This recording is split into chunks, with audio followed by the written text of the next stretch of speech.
Bonjour et bienvenue à vous si vous nous rejoignez sur Euronews. Nous nous retrouvons pour un nouveau direct, comme c'est le cas depuis le début de la matinée, avec les dernières informations et les dernières images liées à l'invasion de l'Ukraine par la Russie. La première image que nous vous proposons, c'est celle de ce grand immeuble résidentiel de Kiev, situé à quelques kilomètres de l'aéroport international de Kiev, qui a été lourdement touché par un missile. Vous le voyez sur ces vidéos amateurs. Un missile qui a donc touché cet immeuble ce samedi matin, au troisième jour de l'invasion russe de l'Ukraine. Les secours, les pompiers sont rapidement arrivés sur place pour procéder à l'évacuation des habitants de l'immeuble, pour secourir d'éventuelles victimes. Pas de bilan communiqué à l'heure où l'on se parle, alors que la ville de Kiev a été le théâtre de nombreux affrontements dans la nuit, et ce matin encore les affrontements se poursuivent. La Russie de Vladimir Poutine qui souhaite faire tomber le pouvoir en place, faire tomber l'actuel président ukrainien Volodymyr Zelensky pour installer un gouvernement favorable à Moscou. Vous voyez sur ces images de Kiev que les rues se sont vidées. Les habitants de la ville qui ont été appelés à se protéger. Certains ont rejoint des abris ou des stations de métro. D'autres sont restés chez eux, éloignés des fenêtres. Et puis, de nombreux Ukrainiens ont déjà aussi quitté le pays. Le président Volodymyr Zelensky continue de s'adresser à la population ukrainienne et aux habitants de Kiev via des vidéos enregistrées et publiées sur les réseaux sociaux pour maintenir le contact, pour démentir également des fausses informations qui pourraient circuler sur Internet. C'est ce qu'a déclaré le président ukrainien, qui appelle son peuple à faire front face à cette invasion russe et à surtout ne pas laisser tomber la capitale ukrainienne.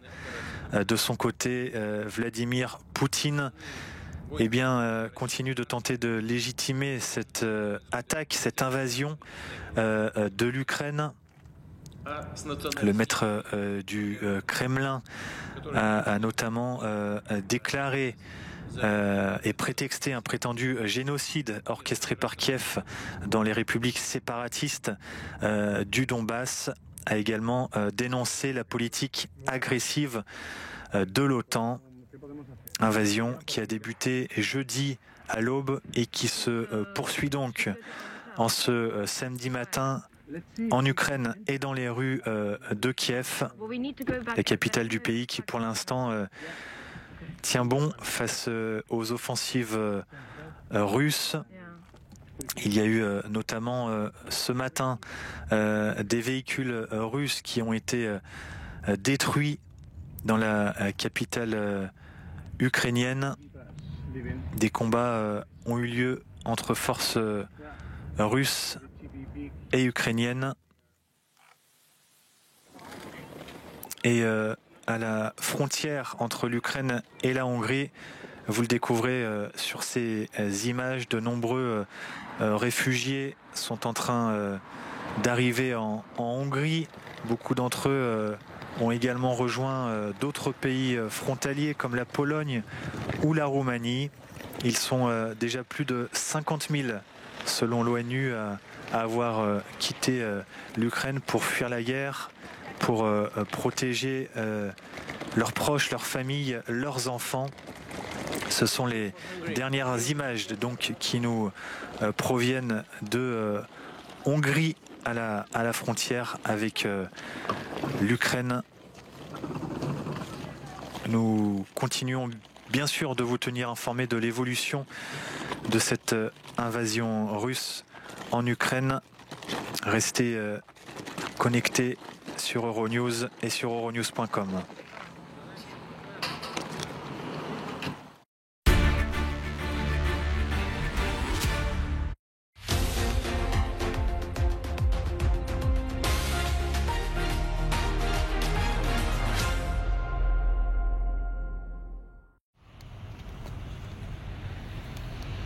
Alors que les combats dans leur pays font rage, des milliers d'Ukrainiens affluent vers les territoires voisins.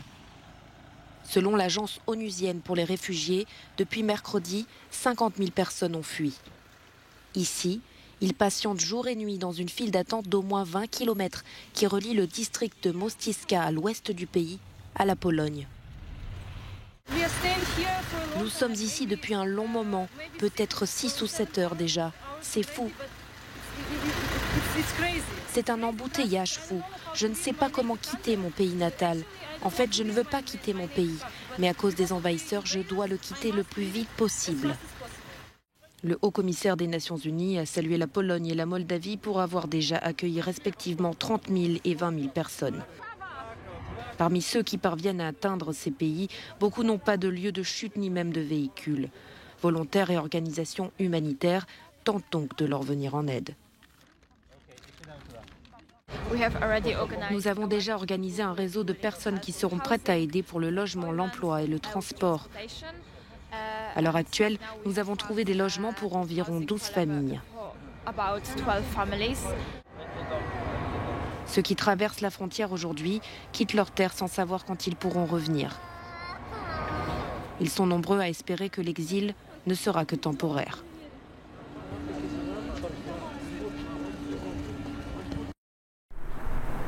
À la tombée de la nuit, le calme semblait occuper les rues désertes de la capitale ukrainienne. Mais derrière l'apparente tranquillité, ce mardi, les services de sécurité étaient déjà en alerte maximale et la ville se préparait au pire, une invasion.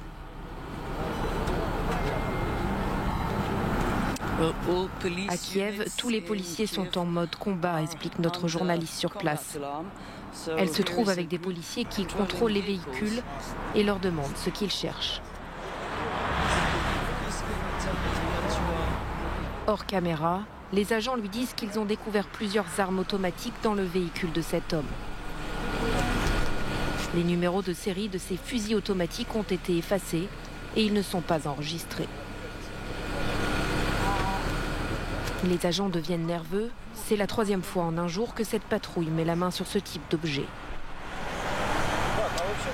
Selon eux, des combats de rue pourraient avoir lieu à Kiev si la Russie envahit la capitale.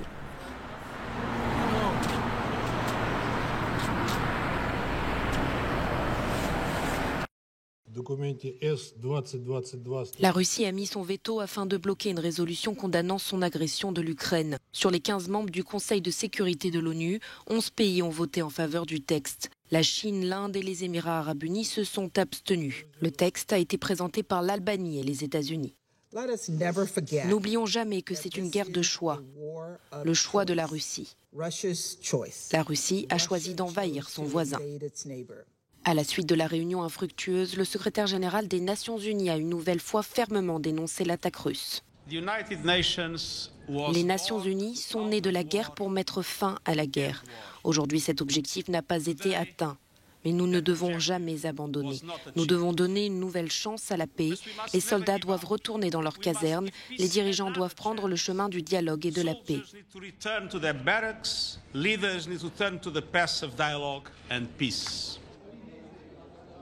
La plupart des membres du Conseil de sécurité des Nations Unies ont brandi le drapeau ukrainien devant une tapisserie de Guernica de Picasso.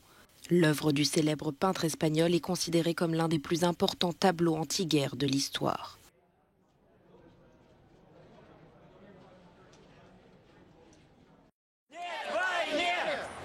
L'invasion de l'Ukraine ne fait pas l'unanimité en Russie. Des manifestations ont été organisées dans de nombreuses villes du pays, malgré la répression de la police. À Moscou, par exemple, où un important dispositif policier avait été déployé, près de 1000 personnes ont été arrêtées, place Pouchkine notamment. Manifestation anti-guerre d'envergure également à Saint-Pétersbourg, la 2e plus grande ville du pays, où l'on dénombre pas moins de 433 arrestations. Parmi les nombreux manifestants, certains ont des liens familiaux avec l'Ukraine. Je ne veux pas que la Russie attaque l'Ukraine. Je ne peux pas accepter cela. J'ai des grands-parents qui y vivent. Ce qui s'est passé aujourd'hui est une honte. Beaucoup d'entre nous avons des parents ou des amis qui viennent d'Ukraine et c'est une trahison envers eux. À Yekaterinbourg, des dizaines de manifestants se sont rassemblés sur la place centrale. 40 d'entre eux ont été arrêtés. Selon l'ONG spécialisée OVD Info, la police russe aurait procédé à l'arrestation d'au moins 1767 personnes dans 51 villes russes. Le dernier paquet de sanctions de l'Union européenne contre la Russie, décidé par les chefs d'État et de gouvernement, divise malgré tout les 27. Une majorité d'États membres pense que ces mesures paralyseront lentement l'économie russe, mais certaines capitales estiment qu'elles ne sont pas suffisamment sévères pour dissuader Moscou de poursuivre la guerre. À la demande de l'Allemagne et de l'Italie, qui souhaitent préserver leurs accords commerciaux, l'Union européenne n'a pas employé l'arme fatale, exclure Moscou du système d'échanges bancaires internationaux SWIFT. Si la Russie ne peut plus participer activement au système financier international, alors cela a un impact majeur.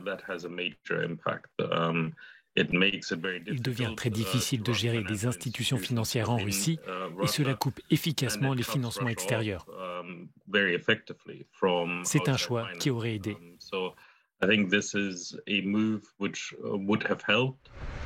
Les importations de gaz et de pétrole ne sont pas non plus sur la table. Autrement dit, les principales ressources économiques de la Russie sont épargnées. Les banques russes peuvent donc toujours financer les ventes d'hydrocarbures et permettre ainsi à Vladimir Poutine de poursuivre la guerre en Ukraine. Au fil du temps, ces sanctions auront un impact. Elles n'empêcheront pas la Russie de poursuivre son intervention en Ukraine, mais cela représente un changement fondamental dans l'approche et l'attitude européenne à partir de maintenant à l'égard de la Russie. Les mesures financières doivent toucher 70% du secteur bancaire russe. Les limitations d'exportation concernent les semi-conducteurs et des pièces d'Airbus. Autrement dit, les transporteurs aériens russes seront privés de moyens au fur et à mesure que leurs appareils se détériorent. Prises ensemble, ces sanctions doivent entraîner une lente érosion du niveau de vie, ce qui pourrait à terme alimenter le mécontentement de la population à l'égard de son président, Vladimir Poutine. Pour décrypter la réponse de la Commission européenne à l'invasion en cours de l'Ukraine par la Russie, nous avons interrogé le vice-président de l'institution, Frans Timmermans. L'Europe, au cours des 30 dernières années, n'est jamais parvenue à une stratégie cohérente et globale à propos de la Russie. Et les Russes ont joué avec cela en faisant des amis ici et en chérissant des ennemis là-bas. Simplement parce qu'ils ne peuvent pas nous dominer. Ils sont trop faibles pour cela. Ils essayent de nous perturber. C'est ce qu'ils font depuis des années. Et tant que nous accepterons ces interférences, tant que les dirigeants européens se rendront à Moscou en plein milieu d'une crise pour signer un accord gazier pour leur pays, tant que cela se produira, les Russes continueront de rire et ils essaieront de monter les Européens les uns contre les autres. Et vous pensez que l'Europe, les États membres en ont pris conscience? Qu'est-ce qu'ils auraient pu faire ces dernières années?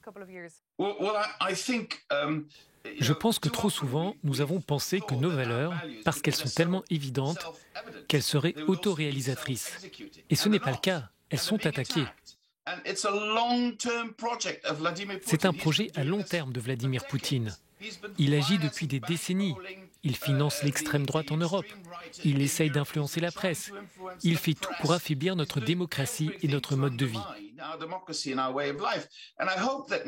Et j'espère que maintenant, que tout le monde voit à quoi cela mène, que plus personne ne sera naïf, que nous cesserons d'expliquer son comportement et que nous réaliserons que nous sommes attaqués d'un point de vue idéologique, ce qui est comparable à la guerre froide, et que nous devons nous défendre avec plus de force. Le président ukrainien dit que son pays est abandonné. Quel est votre message? Si j'étais à sa place, je ressentirais exactement la même chose. Et j'admire son courage. J'ai suivi avec beaucoup d'attention son discours en russe à la population russe. C'est l'un des discours les plus impressionnants que j'ai jamais vus. Frans Timmermans, merci d'avoir répondu à nos questions. My pleasure.